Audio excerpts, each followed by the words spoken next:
On February 22nd, the Charlotte City Council enacted an ordinance that defies common sense and fairness. If enacted on April 1st, it will cripple businesses and threaten the privacy and safety of women and children. And this doesn't pass the common sense test.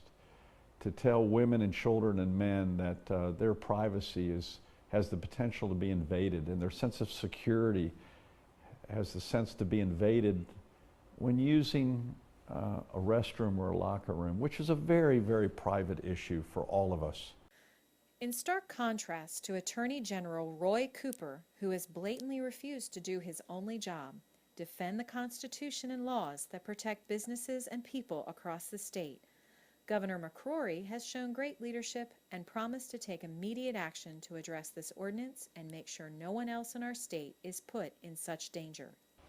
And I'm being very consistent. When the federal government has an overreach, I've called them on it. When the state governments, I think, participate in overreaching regulation, I've called them on it. And I'm doing the same thing in regard to the city of Charlotte.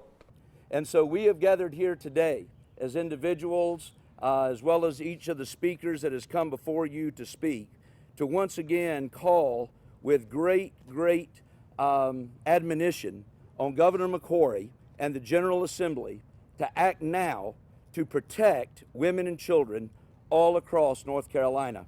If they fail to do so, businesses will suffer, commerce across the state will suffer and take a hit, and women and children will be placed in situations of grave danger. These are things we should not be gambling with. We will not give up until our elected officials hear our voices loud and clear. Our General Assembly heard the people's voices and have called a special session to address the Charlotte ordinance. They will have a bill on the governor's desk by Wednesday night, providing him what he asked for, a means to act to protect North Carolina businesses and families throughout the state. Governor McCrory has promised to do what Roy Cooper will not do, to protect every citizen in Charlotte by standing up for women, children, and families. I'm asking them to take immediate action because every little girl's privacy and safety matters.